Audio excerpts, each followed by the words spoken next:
Bonjour, mon nom est Deschamps-Danel, gestionnaire de portefeuille chez Médici. Alors, aujourd'hui, on répond à une question qui nous a été posée cette semaine par courriel. Est-ce que Gourou pourrait être un bon investissement pour Médici? Alors, Gourou, c'est une entreprise québécoise de boissons dites énergisantes.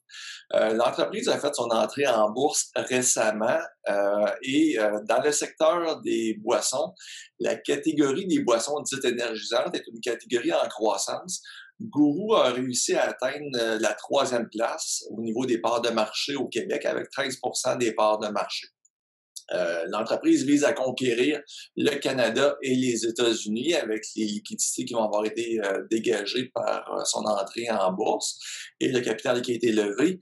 Et avant d'aller plus loin dans ce qu'est Gourou et si c'est un bon investissement pour Médici, je crois que c'est important quand même de faire un résumé rapide de ce qu'est la stratégie Médici pour mettre le tout dans le contexte.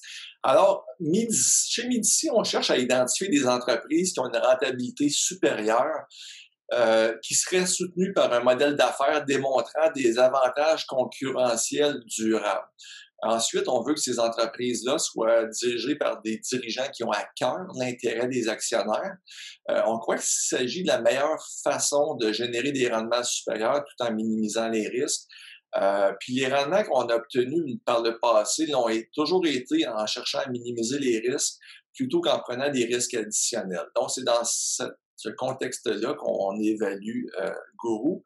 Si on regarde au niveau de la performance économique de Gourou, ben, on peut constater que ses profits, c'est-à-dire ses revenus sont quand même en hausse significative, alors que les ventes étaient de 10,3 millions en 2017 pour atteindre 17,5 millions en 2019. Et selon nos estimés, les ventes devraient se situer autour de 22 à 23 millions de dollars pour 2020.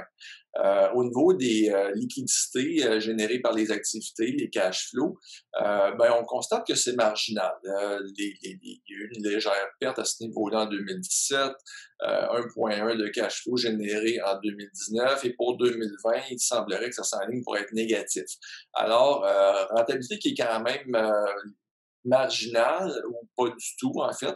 Cela dit, c'est quand même on peut considérer que c'est normal pour une entreprise qui cherche à développer des nouveaux marchés d'investir dans sa croissance. Le point qui va nous accrocher, c'est que quand on regarde l'évaluation boursière, les investisseurs accordent une valeur actuelle en payant 15 l'action. Ils accordent une valeur de 450 millions de dollars à cette entreprise-là, c'est-à-dire à environ 20 fois les ventes de 2020 pour une entreprise qui ne dégage pas de liquidité, qui ne génère pas de profit. Ça nous apparaît assez extrême. En ce qui concerne les avantages concurrentiels, on va regarder si ces avantages-là sont durables. Alors, on constate que le produit en tant que tel, c'est un produit qui est facilement copiable.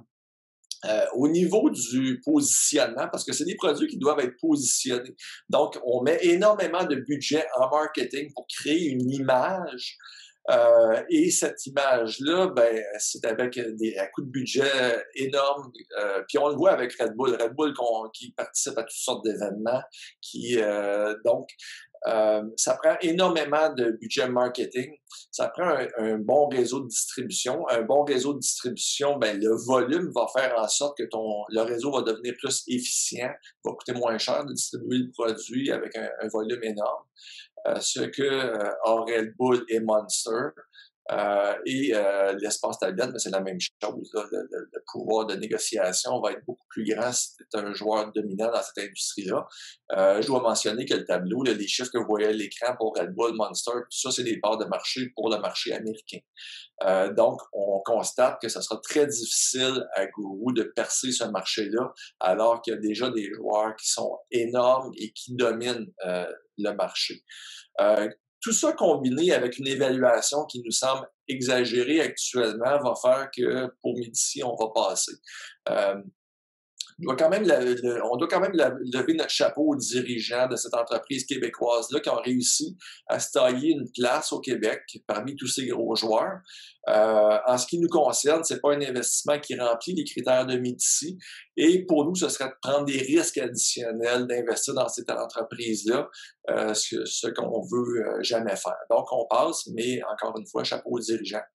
Alors, merci beaucoup et à la prochaine.